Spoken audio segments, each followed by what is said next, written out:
अस्सलाम वालेकुम। Calculus second chapter derivable function. आज हम इसके बारे में पढ़ेंगे कि डेरिवेटिव ऑफ फंक्शन क्या होता है। ये आप सब लोग पहले भी जानते हैं कि जब भी किसी फंक्शन की ये लिमिट एग्जिस्ट करती है, यानी आप सबसे पहले F of X plus delta x choose करते हैं, फिर आप एफ ऑफ एक्स लेते हैं, फिर दोनों का डिफरेंस लेने के बाद डेल्टा एक्स से डिवाइड करते हैं और फिर लिमिट ले लेते हैं, तो हम कहते हैं कि इस फंक्शन का डेरिवेटिव एग्जिस्ट करता है। तो इसकी शॉर्ट फॉर्म ये होती है कि D Y over D X, ये एफ डैश ऑफ एक्स इसको कहा जाता है और इस तरह से ये लिखा जाता है। अल्टरनेटिव फॉर्म इसकी ये है कि किसी पॉइंट पर अगर डेरिवेटिव चेक करना हो तो उसके लिए आप ये डेफिनेशन यूज़ करते हैं। नेक्स्ट है आपके पास equation of tangent line and normal line to a curve. कोई भी कर्व है आपके पास, ये कर्व है, ठीक है, तो आप इसका ऐसी लाइन जो जस्ट उसको टच करती हुई गुजरेगी वो उसकी टेंजेंट लाइन कहलाती है। टेंजेंट लाइन की डेफिनेशन ही ये है कि जो जस्ट एक ही पॉइंट पर टच करती है, और नॉर्मल लाइन ऐसी लाइन होती है जो उसी पॉइंट पे लाई करती है और वो टेंजेंट के परपेंडिकुलर होती है। तो ये इसकी नॉर्मल लाइन है, और जो इसको जस्ट वन पॉइंट पे टच करती हुई गुजरती है वो इसकी टेंजेंट लाइन है। ये इसको क्रॉस नहीं करती, जस्ट टच करके गुजरती है। आज हमने देखना है कि किसी भी कर्व पे टेंजेंट और नॉर्मल लाइन ड्रा करनी हो तो उसके लिए क्या फार्मूला होता है। उन्होंने यही डिस्कस किया हुआ आपके पास के ये फार्मूला इक्वेशन निकाल के दिखा दी कि ये इक्वेशन होती है टेंजेंट लाइन की और ये इक्वेशन होती है नॉर्मल लाइन की। सबसे पहले आपने एक equation of line passing through a point having a slope m is given by equation of line का फार्मूला लिख दिया कि एक पॉइंट गिवन है और उसकी स्लोप गिवन है, तो उसका फार्मूला इक्वेशन ऑफ लाइन का ये होता है। अब इक्वेशन ऑफ टेंजेंट लाइन के लिए जो स्लोप होती है वो डेरिवेटिव के बराबर होती है। ये आपने हमेशा याद रखना है कि टेंजेंट लाइन की स्लोप उसके डेरिवेटिव के बराबर होती है। तो आपने जस्ट स्लोप की जगह पर उसका डेरिवेटिव पुट कर दिया और जिस पॉइंट पर हमने टेंजेंट लाइन ड्रा करनी थी x1 y1 की जगह पे वो पॉइंट पुट आउट कर दिया, तो आपके पास ये फार्मूला आ गया और यही हम प्रूव करना चाह रहे थे। इसी तरीके से नॉर्मल लाइन की स्लोप जो होती है वो नेगेटिव इन्वर्स होती है टेंजेंट की स्लोप के। तो टेंजेंट की स्लोप अगर डेरिवेटिव है तो नॉर्मल की slope -1 over D Y over D X होगी। ये आपने यहाँ पे पॉइंट पुट कर दिए, तो ये फार्मूला आ गया जो हमें डिराइव करना था। इसी तरीके से आपके पास ये हमारे पास फार्मूला, यहाँ पे अहम बात यह है कि ये तब फार्मूला यूज़ होता है जब हमारे पास ये y is equal to F of X explicit form में दिया होता है, यानी y इस तरह से दिया हुआ है कि सारी रकम x की शक्ल की है, तो तब आपके पास ये फार्मूला टेंजेंट लाइन और नॉर्मल लाइन का ये यूज़ होता है। लेकिन अगर आपके पास x और y आपस में इंटरमिक्स्ड है, इम्प्लिसिट फॉर्म में है, यानी इस तरह से है कि x और y को अलग अलग नहीं किया जा सकता, तो ये जो function F of X Y है तब उसके लिए ये फार्मूला चेंज हो जाएगा। तो अब हम ये डिस्कस करते हैं कि तब ये फार्मूला क्या बनेगा। जब फंक्शन इम्प्लिसिट फॉर्म में होता है, ये एक्स और वाई मिक्स होते हैं, तो तब आपके पास दोनों वेरिएबल यूज़ हो रहे होते हैं। तब आपके पास ये फैसला करना मुश्किल होता है कि आपने डेरिवेटिव किसके लिहाज से लेना है, तो दूसरा वेरिएबल का क्या बनेगा।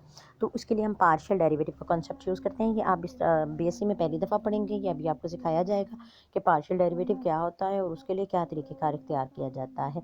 पार्शियल डेरिवेटिव में ये होता है कि आप जो एक वेरिएबल के लिहाज से लेते हैं, यानी अगर आपने पार्शियल ओवर पार्शियल एक्स लिया, एक्स के लिहाज से डेरिवेटिव लिया, तो फार्मूले तो सारे डेरिवेटिव वाले यूज़ होते हैं, लेकिन आप करते ये हैं कि इसमें एक्स को एज अ वेरिएबल कंसीडर करते हैं और एक्स के अलावा बाकी जितने भी वेरिएबल होंगे उनको एज अ कांस्टेंट एक्ट करेंगे। कांस्टेंट एक्ट करने का मतलब है जैसे 4 होता है या 5 होता है, यानी अगर आपके पास एक्स वाई लिखा हुआ है तो Y as a constant act होगा, तो फिर इसका डेरिवेटिव एक्स वाई बन जाएगा, यानी एक्स का डेरिवेटिव 1 आ जाएगा और कांस्टेंट वैसे का वैसे आ जाएगा। तो अभी हम जब करेंगे तो आपको ज़्यादा अच्छी समझ आ जाएगी।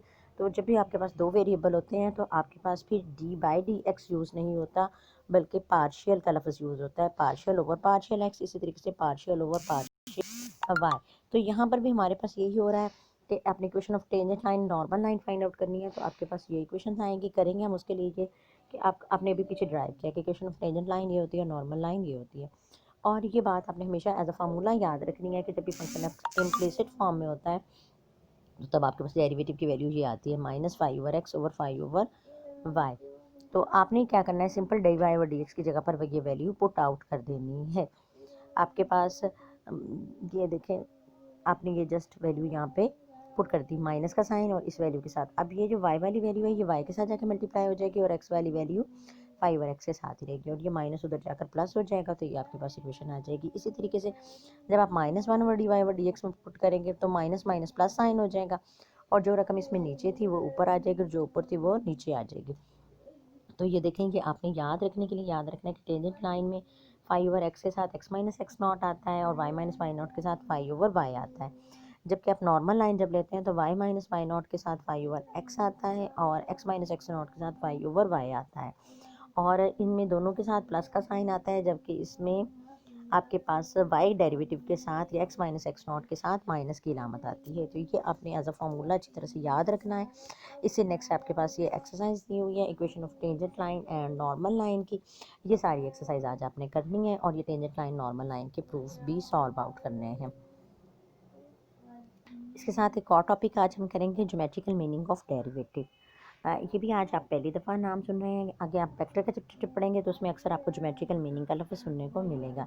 यानी आप जो भी काम कर रहे होते हैं ज्योमेट्रिकली उसको एक्सप्रेस किया जाए तो किसी कर्व्स की शक्ल में वो चीज़ किसको ज़ाहिर करती है। तो डेरिवेटिव के लिए हमने शो करना है कि डेरिवेटिव ज्योमेट्रिकली किस चीज़ को डिस्क्राइब करते हैं। तो इसके लिए हमने एक कर्व ले लिया इस तरह से, ठीक, और उस कर्व पे आपने टेंजेंट पॉइंट, 2 पॉइंट्स डिस्कस कर लिया। एक पॉइंट पी ले लिया और एक पॉइंट क्यू ले लिया। जब आपने पॉइंट पी लिया, आपने यहाँ पे इनके पॉइंट्स ड्रा कर दिए, ठीक है। यहाँ से परपेंडिकुलर ड्रॉप्स किए, यहाँ पी से भी ड्रॉप कर दिया और क्यू से भी परपेंडिकुलर ड्रॉप किया। फिर आपने पी को आर से मिला दिया और ये आपके पास पी क्यू और ये आर पॉइंट है, ठीक है। यहाँ पे आपके पास जो पी के कोऑर्डिनेट हैं वो आपने एक्स वाई लिए हैं, ये देखें ये लिए हुए, और क्यू के पॉइंट आपने लिए हैं एक्स प्लस डेल्टा एक्स और वाई प्लस डेल्टा वाई। इसका मतलब है कि यहाँ से यहाँ तक का जो फासला है ये आपके पास x है, तो ये वाला फासला डेल्टा x होगा।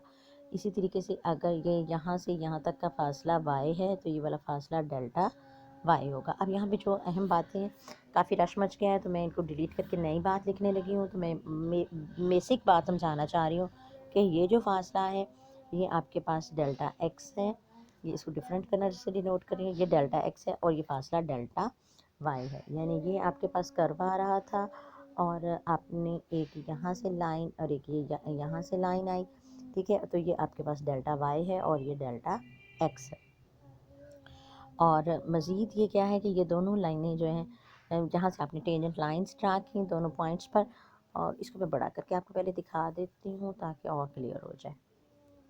ये देखें आपके पास ये कर्व आ रहा था, ठीक। इस कर्व के ऊपर आपने इस पॉइंट पी के ऊपर एक टेंजेंट लाइन ड्रा की ये, और आपने इस क्यू पर एक टेंजेंट लाइन ड्रा की ये, ठीक है। और हमेशा दो टेंजेंट लाइंस के दरमियान बनने वाला एंगल साई होता है, दो टेंजेंट लाइन के दरमियान बनने वाला एंगल साई होता है।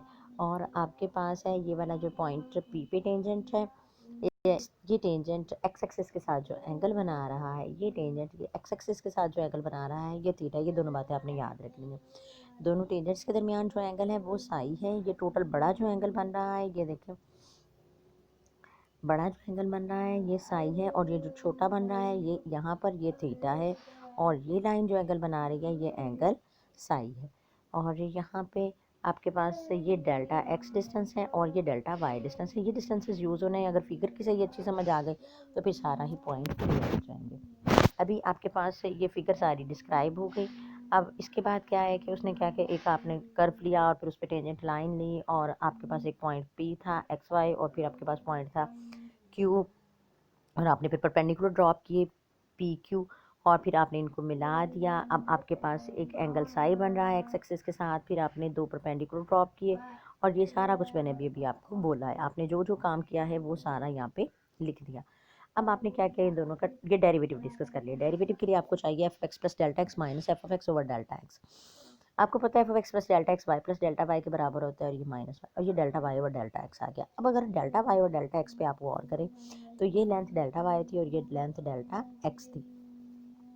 तो अगर आप देखें कि अमूद को कायदे से डिवाइड करें और ये एंगल बन रहा था साई, तो वो टेंजेंट साई के बराबर होती है। तो इसका मतलब है कि ये डेल्टा वाई और डेल्टा एक्स की वैल्यू टेंजेंट साई के बराबर आ गई। अब आपके पास जब आप वैल्यूज़ को वेरी क्लोज करेंगे, लिमिट लेंगे, तो लिमिट आप इस तरह से लेंगे कि delta X approaches to zero. अब जब डेल्टा एक्स ज़ीरो को अप्रोच करेगा, ठीक है, तो हमारे पास ये जो लाइन है एम, ये एन के क्लोज हो जाएगी, बिल्कुल करीब आ जाएगी। तो डेल्टा वाई भी ज़ीरो को अप्रोच कर देगा। यानी आप इस कर्व पे हैं, आप इस पॉइंट पे हैं, जब आप डेल्टा यहाँ से यहाँ तक का फासला डेल्टा एक्स है, जब आप इसको कम करते जा रहे हो तो इसका मतलब है आप क्यू पॉइंट यहाँ ले रहे हो, फिर यहाँ ले रहे हो, फिर यहाँ ले रहे हो, हत्ता कि आपका ये पी और क्यू पॉइंट यहाँ बहुत ही क्लोज हो गया। तो वो कहता है कि जब डेल्टा एक्स ज़ीरो को अप्रोच करेगा तो उस वक्त पी और क्यू भी एक दूसरे के बड़े क्लोज हो जाएंगे। तो जब क्यू और पी क्यू क्लोज होंगे तो फिर आपके पास ये जो बनने वाली लाइन है, ये जो पी क्यू को अटैच करने वाली लाइन थी, ये आपके पास तब टेंजेंट लाइन के अलॉन्ग हो जाएगी। यानी कि आपके पास टेंजेंट लाइन थी, अब यही पी क्यू पॉइंट है और यहीं बिल्कुल क्लोज क्यू पॉइंट है, तो पी क्यू को टच करने वाली लाइन टेंजेंट लाइन के अलॉन्ग आ गई। और जब ये टेंजेंट लाइन के अलॉन्ग आ गई तो आपको पता है कि दो टेंजेंट के दरमियान एंगल साई बनता है, लेकिन टेंजेंट एक्स एक्सिस के साथ एंगल थीटा बनाती है। तो जब पॉइंट्स आपस में बड़े क्लोज हो जाते हैं तो पर उस वक्त साई और थीटा की वैल्यू सेम हो जाती है। अभी यहाँ पे सेम नहीं है, ये देखिए यहाँ पे जब हमने ली तो यहाँ पे बड़ी वाली वैल्यू साई थी और छोटी वाली वैल्यू थीटा थी, लेकिन जैसे जैसे आप यहाँ पे करिए आते जाओगे क्यू पॉइंट ये होता जाएगा, ये होता जाएगा, तो आपके पास ये वाली लाइन चेंज होकर ऐसे ऐसे होती जाएगी, हत्ता कि ये जो ये वाली लाइन है ये यहाँ पे शिफ्ट हो जाएगी। जब ये लाइन यहाँ शिफ्ट हो जाएगी तो आपके पास ये साई और थीटा तब सेम हो जाएंगे। साई और थीटा सेम हो गए आपके पास। अब आप लिमिट ले ली, जब आपने यहाँ पे लिमिट ली तो आपने कहा कि जब लिमिट लेते हैं तो साई और थीटा सेम हो जाते हैं, टेंजेंट थीटा आ गया। और टेंजेंट थीटा स्लोप को जाहिर करता है टेंजेंट लाइन की, तो इसका मतलब है कि डेरिवेटिव भी स्लोप ऑफ टेंजेंट लाइन को जाहिर करता है। और यही चीज़ हमने अभी फार्मूले में यूज़ की थी कि स्लोप ऑफ टेंजेंट लाइन हमने लेनी थी, तो हमने उसकी जगह पे D Y over D X use कर लिया। तो ये ज्योमेट्रिकल मीनिंग ऑफ डेरिवेटिव यही होता है कि डेरिवेटिव जो है वो टेंजेंट लाइन की स्लोप को जाहिर करता है। ये आज का और कल का लेक्चर दोनों बहुत ही इंपॉर्टेंट लेक्चर हैं, इनको अच्छी तरह से प्रिपेयर करना है आपने। ज्योमेट्रिकल मीनिंग ऑफ डेरिवेटिव और कल वाला थ्योरम स्पेशली।